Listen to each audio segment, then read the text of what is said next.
오늘 역대하 20장 21장 11절에서 20절까지 말씀 같이 읽습니다. 시작. 여호람이 또 유다 여러 산에 산당을 세워 예루살렘 주민으로 음행하게 하고 또 유다를 미혹하게 했으므로 선지자 엘리야가 여호람에게 글을 보내어 이르되 왕의 조상 다윗의 하나님 여호와께서 이같이 말씀하시기를 내가 내 아비 여호사밧의 길과 유다 왕 아사의 길로 행하지 아니하고 오직 이스라엘 왕들의 길로 행하여 유다와 예루살렘 주민들이 음행하게 하기를 아합의 집이 음행하듯 하며 또 내 아비 집에서 너보다 착한 아우들을 죽였으니 여호와가 내 백성과 내 자녀들과 내 아내들과 내 모든 재물을 큰 재앙으로 치시리라. 또 너는 창자의 중병이 들고 그 병이 날로 중하여 창자가 빠져나오리라 하셨다 하였더라. 여호와께서 블레셋 사람들과 구스에서 가까운 아라비아 사람들의 마음을 격동시키사 여호람을 치게 하셨으므로 그들이 올라와서 유다를 침략하여 왕궁의 모든 재물과 그의 아들들과 아내들을 탈취하였으므로 막내 아들 여호아하스 외에는 한 아들도 남지 아니하였더라. 이 모든 일 후에 여호와께서 여호람을 치사 능히 고치지 못할 병이 그 창자에 들게 하셨으므로 여러 날 후 2년 만에 그의 창자가 그 병으로 말미암아 빠져나오매 그가 그 심한 병으로 죽으니 백성이 그들의 조상들에게 분향하던 것 같이 그에게 분향하지 아니하였으며 여호람이 32세에 즉위하고 예루살렘에서 8년 동안 다스리다가 아끼는 자 없이 세상을 떠났으며 무리가 그를 다윗성에 장사했으나 열왕의 묘실에는 두지 아니하였더라. 아멘.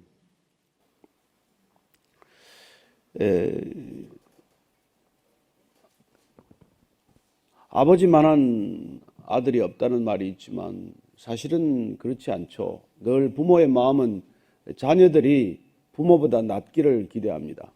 출남, 청출어람.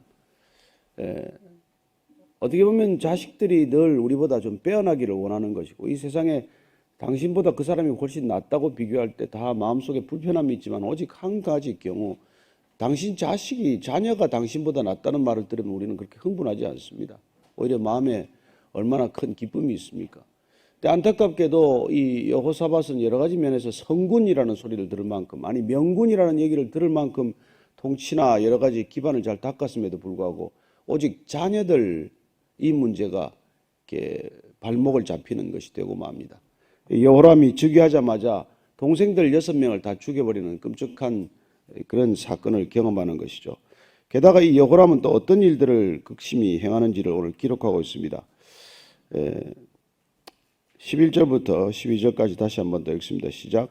여호람이 또 유다 여러 산에 산당을 세워 예루살렘 주민으로 음행하게 하고 또 유다를 미혹하게 했으므로 선지자 엘리야가 여호람에게 글을 보내어 이르되 왕의 조상 다윗의 하나님 여호와께서 이같이 말씀하시기를 내가 내 아비 여호사밧의 길과 유다 왕 아사의 길로 행하지 아니하고 오직 이스라엘 왕들의 길로 행하여 유다와 예루살렘 주민들이 음행하게 하기를 아합의 집이 음행하듯 하며 또 내 아비 집에서 너보다 착한 아우들을 죽였으니 여호와가 내 백성과 내 자녀들과 내 아내들과 내 모든 재물을 큰 재앙으로 치시리라. 여러 산에 또 산당을 세웠다고 되어 있습니다. 반복되는 산당 얘기가 나옵니다. 산당 얘기가 나올 때마다 우리는 혼합신앙이 우상 숭배가 극에 달했구나. 이걸 우리는 이제 잘 알게 됐죠. 이 산당을 짓는다는 행위 이 자체가 하나님의 신앙을 벗어나는 길이요. 또 혹은 그곳에 가서 하나님께 예배를 드린다는 명분으로 자꾸 지을 때 이 신앙은 이미 혼합신앙, 뒤섞인 신앙, 뒤죽박죽이 되어버린 신앙이 되었다는 것입니다. 안 믿는 게 문제가 아니라 잘못 믿는 게 문제예요. 차라리 안 믿으면 제대로 믿을 기회가 있습니다. 그러나 잘못 믿으면 고칠 기회가 훨씬 힘들어져요. 제가 고등학교 때 너무 피아노가 치고 싶어가지고 혼자서 피아노를 이렇게 이제 부모를 졸라서 샀어요. 그래서 이제 그걸 좀 배워야 되는데 그게 이제 고등학교 3학년 때니 그걸 누가 합니까? 그게 이제 어머님께서 조건이 대학 들어가면 배워라. 그래서 이제 혼자서 그걸 치기 시작한 거예요. 근데 탁월한 음악성이 있었으면 천재가 났겠죠. 근데 이게 혼자서 이 얄궂은 이런저런 가락을 가지고 치다 보니까 그게 아주 고칠 수 없는 버릇이 든 거예요. 그래서 대학교 와서 약속대로 이제 음대를 안 가고 이제 일반 대학을 가서 그래서 이제 드디어 손이 이루어져서 선생님을 이제 만났는데 그 선생님이 3번 가리키고 떠났어요. 이유는 당신은 고칠 수 없을 만큼 나쁜 버릇이 들었다는 거예요. 그렇습니다. 안 배웠으면 잘 배울 기회가 있는데 잘못 이걸 배워가지고 나쁜 습관이 들면은 정말 고칠 길이 없는 거예요. 그분이 3번 배우더니 당신은 음악을 아예 생각하지도 마십시오. 이렇게 꿈을 꺾어놓고 가는 바람에 일생 동안 그게 상처가 돼가지고 지금도 찬양을 부를 때 조심스러울 때 어찌됐든 간에 이게 나쁜 버릇이 든다는 거예요. 제가 서울시 경찰청에 출입 기자를 할 때 그때만 해도 이게 막 엉터리로 이게 면허증을 내줄 때예요. 그래가지고 이게 운전면허 시험을 제대로 이렇게 다 교습을 받고 이렇게 해야 되는데 그냥 그 밤에 통행금지가 있고 나면 밤 12시에 아무 차도 없을 때를 그냥 광화문을 갔다가 막 오른쪽 왼쪽을 마음대로 다니고 핸들만 조작하는 걸 가지고 이제 뭐 가서 시험도 치는데 참 엉터리로 시험을 봐가지고 합격증을 따가지고는 면허를 시작했는데 차를 사는 첫날 그었습니다. 일생 동안 차를 긋고 다니는 거예요. 늘 핸들을 끄고 백미러를 보는 거예요. 이 버릇이 진짜 안 고쳐집니다. 저는 이게 신앙은 여러분 이거 뭐 나야 좀 사고 나고 뭐 음악 그만두면 그만이지만은 이 믿음이라는 게 잘못 첫 단추를 깨면 영원히 병드는 일이고 영원히 구원에 이르지 못하는 일이에요. 여러분 이 정말로 저는 이 아침 예배 나오는 성도들을 귀히 여기는 게 옛날에 이 성도들을 11조 교인이라 그랬어요. 대개 한 교회 가보면은 100명 성도가 있으면 10명 아침 예배 나옵니다. 매일 일용할 양식을 먹는 분들이 많지 않아요. 그래서 사실 진짜 알곡 같은 교인들은 11조 교인이다 이런 말을 씁니다. 하나님께서. 내 하루에 11조를 아침 예배를 드리는 시간에 드리듯 그렇게 드리는 이 귀한 신앙의 버릇 이게 너무나 소중한 습관이라는 것을 일생 동안 우리는 알게 되는 것이죠. 제가 다행히 교회 처음 나오자마자 이 아침 예배부터 나간 거예요. 그래서 정말 1년 동안 내가 작심을 하고 내가 1년 동안 한번 다녀보자. 내가 회사에 다니고 입사해서도 6년 동안 아침 새벽 예배를 나갔는데 뭐 이까지 그 교회 한번 1년 못 나오겠느냐. 이게 나오기가 어렵더라고요. 정말 막 코피를 쏟아가면서 나왔어요. 아니 내가 뭐 회사 출근할 때도 뭐 지금 새벽에 코피 나서 나갔는데 이 새벽 예배 1년 못 섬기겠냐. 그래서 했는데 그게 정말 죽을 것 같은 고비를 넘겼어요. 기어 나가듯 나가야 되고 정말 코피를 맞고 나가기도 하고. 근데 그렇게 이렇게 이 아침 예배를 쭉 하다가 보니까 이 체질이 그렇게 아침 예배를 섬기는 체질이 된 거예요. 그래서 지금 제가 매일 하는 거예요. 이게 쉬운 일이 아닙니다, 여러분.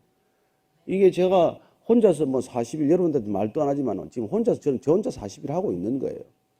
이게 늘 가능한 게 이 첫 단추를 잘 꿰서 그런 거예요. 그래서 제가 이 베이직 교회 처음 오는 분들한테는 아무 소리 말고 1년간 아침 예배 좀 다녀봐라. 그래서 내가 기도를 한번 올려드리고 하나님께서 그 기도에 응답 안 하시면 나한테 얘기해라. 나한테 기도할 것도 없다. 부탁할 것도 없고 1년간 아침 예배 나와서 주님한테 아뢰어보고 안 되는 거 있으면 말해봐라. 나도 안 되겠죠, 물론. 근데 어쨌든 그런 신앙의 첫 단추를 잘 깨면은 이게 좋은데 이 주일 예배부터 시작해가지고는 이 주일 예배가 문제인 거예요. 주일 예배만 하면은 되는 줄로 알아. 주일 성수하면 뭐가 되는 줄로 알아요. 여러분 일주일에 밥 한 끼씩 먹고 안 굶어 죽을 사람이 어디 있습니까? 주용할 양식이 어디 있어요? 우리는 원래 일용할 양식을 먹도록 만들어진 존재지 일주일에 한 번 말씀 먹고 일주일에 한 번 예배 드리는 걸로 살 수 있는 존재가 된 게 아니에요.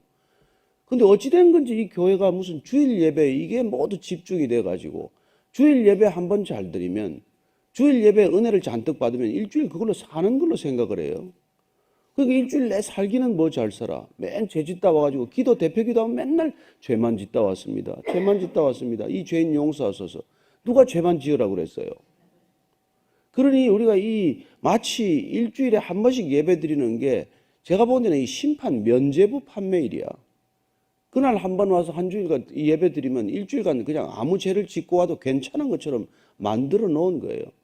그래서 그냥 주일 성수하고 그냥 헌금 좀 하면 무슨 좋은 그리스도인처럼 만들어 놨어요. 아니요. 그리스도인하고 상관없어요. 그거 한다고 되는 일 아닙니다. 그것도 일종의 혼합신앙이 되고 말았다는 그런 뜻이에요. 그래서 우리가 뭐 아침 예배를 이 자리에 오든 안 오든 아침에 눈 뜨면 아침에 기도로 시작을 해야 되고 말씀 읽는 것으로 시작해야 되고 세상 뉴스 보기 전에 굿 뉴스 먼저 들어야 되는 것이고 그래야 살아나는 것 아니에요. 여러분 일반 뉴스 매일 들으면 점점 죽어갑니다. 무슨 희망이 있는 뉴스가 있어요. 맨날 죽였다 사기쳤다 무슨 뭘 했다 하는 뉴스인데 그 뉴스도 우리 안에 무슨 생명이 있어요. 나는 이 한국 뉴스를 1년 내내 듣고 이민 안 가는 사람 보면 신기해. 저는 여러분들이 정말 아침에 눈 뜨면 감사 기도로 시작하기를 바라고 아침에 이 예배 자리에 오든 안 오건 말씀으로 시작할 수 있게 되기를 바랍니다. 그래서 나도 이제 뭐 전에는 좀 꾀를 부리다가 뭐 이렇게 녹음을 갖다가 우리 성경 통독한 녹음을 올려야 되니까 2, 3일분을 이렇게 해놨다가 또 올리고 하다가 요새는 이렇게 아침에 잘 읽어요. 눈 뜨자마자. 그거 아침에 올려야 좌우지간 하루가 시작이 되는 걸로 이렇게 만들어 놓으면 여러분들이나 저나 아침에 먼저 눈 떠서 그냥 정말 기도하게 되고 또 찬양도 어려운 찬양할 것 없어요. 제일 짧은 찬양 하나 하고 그렇게 기도하고 말씀 좀 읽고 그러면 이 자리까지 안 오더라도 여러분을 지켜주시는데 지장이 없단 말이에요. 여기까지 오면 더 좋지만 와서 여기 이 자리는 중보기도의 자리예요. 여기서 이 자리에 못 오는 사람들 그러니까 여러분들이 11조 크리스찬이라면 10의 구조가 이 자리를 못 지키니까 그들을 위해서 기도하는 자리고 이 땅에 여러분들 돌이켜야 할 사람들을 위해서 기도하는 자리지 우리는 이미 다 채워진 사람들이에요. 그런 신앙의 본질, 이 첫 자리, 첫 단추를 잘못 깨면 일생 동안 좋지 않은 버릇이 드는 거예요. 그래서 기도도 여러분들이 맨날 남의 기도 교회 가가지고 대표 기도하는 거 그런 기도 자꾸 배우게 되면 그 기도는 남들으라고 하는 기도지 하나님한테 아뢰는 기도가 아니에요. 어떤 뭐 대표 기도하는 거 들어보면 담임 목사를 꾸짖는 기도를 해요. 우리 목사님 제발 좀 성전을 지키게 해주소서 뭐 이런 기도를 하는 분이 없나? 그러니까 기도는 누구한테 아뢰는 거라고요? 하나님한테 아뢰는 겁니다. 무슨 말로 아뢰야 돼요? 하나님이 알아듣는 말로 아뢰어야 돼. 하나님 무슨 말씀 알아들을까요? 이 말씀밖에 안 알아듣습니다. 성경 말씀밖에 안 알아들어요. 한국 사람 한국말 해야 알아듣고 미국 사람 영어 해야 알아듣고 크리스찬은 성경 말씀 해야 알아듣는 사람들이에요. 그래서 우리가 이 말씀을 아침 저녁 이렇게 보는 것이죠. 근데 어쨌건 이 여호람이 자꾸 산당을 세웠다는 것은 신앙의 곁가지로 자꾸 빠지게 하는 거예요. 자꾸.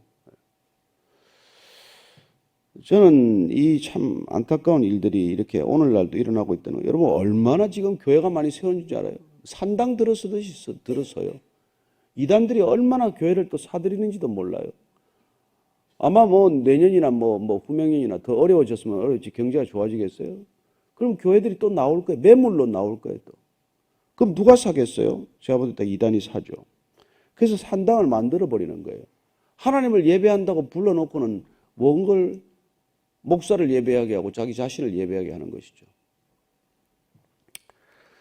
그래서 이 엉뚱한 일들이 일어나는데 저 보니까 여호람이 동생들 6명 죽이고 그 재산은 가만뒀겠어요? 다 빼앗았을 거 아닙니까? 다 거두어드렸겠죠. 아버지가 나눠준 거 본인이 다 거두어드렸을 거예요. 그랬더니 하나님께서 14절 15절 보십시오. 여호와가 내 백성과 내 자녀들과 내 아내들과 내 모든 재물을 큰 재앙으로 치시리라. 또 너는 창자에 중병이 들고 그 병이 날로 중하여 창자가 빠져나오리라 하셨다 하였더라. 이게 누구 얘기냐면 지금 엘리야 얘기예요. 엘리야는 북이스라엘에서 활동하지 않았습니까? 열왕기 보면은 엘리야, 엘리사 얘기가 굉장히 양이 많아요. 그래서 열왕기가 이게 무슨 엘리야긴가 할 정도로 얘기가 많은데 역대기에서는 이 남유다의 왕 중심으로 하나님께서 오실 이 예수 그리스도의 족보, 그중에 다윗의 후손의 족보를 쭉 기록하는데 초점을 맞췄기 때문에 그 부분이 뭐 상당 부분 빠져 있어서 오늘 보면은 엘리야는 여기 딱 한 번 등장해. 한 번 이름이 나와요. 근데 엘리야가 북이스라엘에서 주로 활동을 했지만 남유다의 이 북이스라엘의 나쁜 피가 흘러가서 거기도 상당히 우후죽순처럼 들어선다는 얘기를 듣고 여호람에게 경고장을 보낸 거예요. 그래서 아마 이 지금 학자들은 추정하기를 엘리야가 승천을 앞두고 엘리야가 하나님께로 돌아가기 전에 마지막에 이 여호람에게까지 경고를 한 걸로 그렇게 추정을 합니다. 그래서 어쨌든 지금 너는 내 모든 재물을 다 빼앗길 거라는 거예요. 내가 내 동생들을 다 죽이고 내 동생들의 재물을 빼앗고 내가 일반 고관 백작들이나 이런 사람들의 방백들의 재산을 다 빼앗고 그렇게 했으니 너도 다 빼앗길 것이라는 것입니다. 여러분, 빼앗은 거는 다 빼앗기게 되어 있습니다. 저는 하나님께서 억울하게 빼앗아간 것을 가지고 그걸 번성이라고 말하지 않게 만드신다고 믿습니다.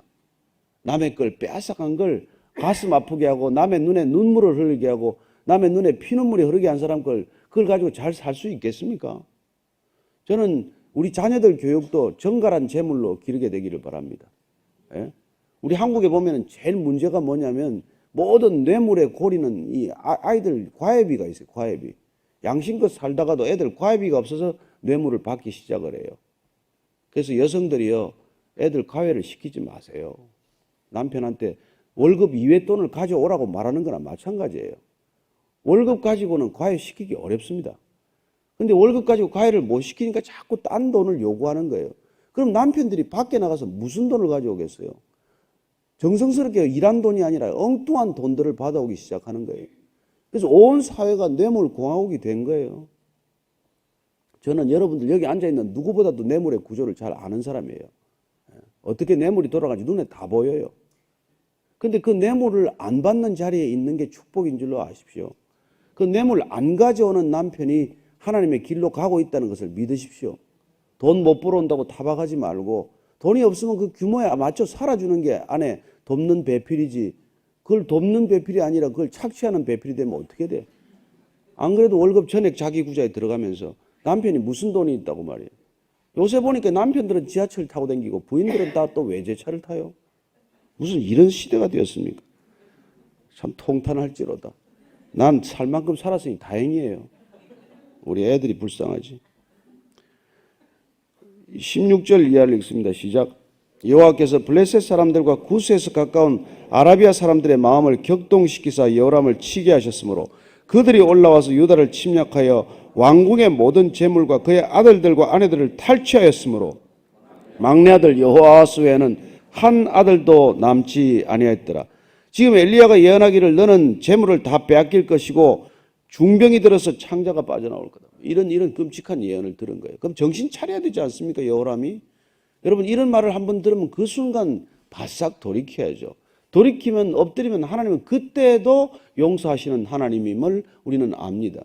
근데 여호람이 이 말을 들어도 정신 차리지 않았어요. 그랬더니 하나님께서 블레셋 사람들과 구스에서 가까운 아라비아 사람들의 마음을 격동시켰다고 되어 있습니다. 하나님께서 사람의 마음을 움직이십니다. 하나님의 마음을 돌이키사 회개도 하시고 바로의 마음을 강팍하게 해서 진짜 그야말로 재앙을 맞아들이게도 한다는 것입니다. 저는 여러분들의 마음이 강팍해지면 하나님께서 이 마음을 내버려 두시나 보다 이런 걸 빨리 우리가 얼른 분별이 돼야 돼요. 내 마음이 어떻게 움직이는가를. 그래서 오늘 보니까 블레셋 사람들이 그동안 조공도 바치고 잘 해오다가 이들이 드디어 모반하기 시작하는 것이죠. 그래서 여러분 우리가 하나님의 길을 떠나면 하나님께서 이렇게 내어버려 두는 일이 생깁니다. 내어버려 두면 이 일들이 터지기 시작하는 거예요. 그래서 이때까지는 잠잠히 있던 사람들이 나를 세우고 칼을 들이대기 시작하는 거예요. 그럼 결과적으로 뭡니까? 그동안 누가 지켜주신 거예요? 하나님께서 우리의 안전을 지켜주신 거예요. 저는 이 행성들이 날아다니면서 지구와 충돌하는 것도 보면 신기해요. 수없이 많은 유성들이 날아다닙니다. 그게 뭐 웬만한 거 날아오면은 말이죠. 지름이 1km, 2km짜리 구멍이 생길 정도고 큰 파도의 해일이 일겠지만은 하나님께서 그걸 지금 때가 아니면은 막아주시는 거예요. 내어버려두면 충돌 사고 나는 것입니다. 저는 여러분들이 안전한 것이 하루하루 지내는 것이 하나님께서 지켜주시는 것이라는 것을 믿고 감사할 수 있게 되기를 바랍니다. 그래서 아침에 저녁에 잠자리 들 때 감사 기도하고 우리가 잠드는 것이고 아침에 눈 뜨자마자 감사 기도로 시작하는 거예요. 얼마나 감사한 일입니까? 얼마나. 이 예배 자리에 나온다는 건 뭐 보통 특권이 아니에요. 네? 안 믿으시네. 이런 축복이 없습니다. 특별히 저는 이 부부가 함께 이 예배 자리에 나오는 거 보면 기가 막힌 복이요. 세상에서 그런 복이 없어요. 웬만하면 같이 오세요. 그래서 드디어 이 침략을 받아가지고 그의 아들들도 끌려가고 아내들도 빼앗기고 막내 아들 여호와사는 남았어요. 왜냐하면 하나님께서 다윗의 등불을 끄지 않겠다는 약속 때문에 얘 하나 남겨놓는 겁니다. 이 모든 일 후에 여호와께서 여호람을 치사 능히 고치지 못할 병이 그 창자에 들게 하셨으므로 여러 날 후 2년 만에 그의 창자가 그 병으로 말미암아 빠져나오매 그가 그 심한 병으로 죽으니 백성이 그들의 조상들에게 분향하던 것 같이 그에게 분향하지 아니하였으며 여호람이 32세 즉위하고 예루살렘에서 8년 동안 다스리다가 아끼는 자 없이 세상을 떠났으며 무리가 그를 다윗성에 장사했으나 열왕의 묘실에는 두지 아니하였더라. 32살에 왕 되었으니까 뭐 알기나 했겠습니까? 8년 동안 온갖 악행을 저지르다가 죽을 때 아무도 그의 죽음을 슬퍼하지 않았다는 것입니다. 저는 저와 여러분들이 죽을 때 누군가는 슬퍼해 주기를 바랍니다. 근데 아무도 잘 죽었다 이런 소리 들으면 되겠습니까? 여호람이 그렇게 죽을 때 아무도 그를 아끼지 않고 다윗의 묘실, 열왕의 묘실에 들이지 않았다는 것입니다. 예루살렘에서 죽긴 죽었지만은. 그러니까 자기 부모들의 조상에도 묻히지 못하는 그런 안타까운 슬픈 죽음을 죽었다는 것이죠. 그리고 그 병이 마지막에 2년 동안 얼마나 고통스러웠겠습니까? 예? 이게 뭐 창자가 빠졌다는데.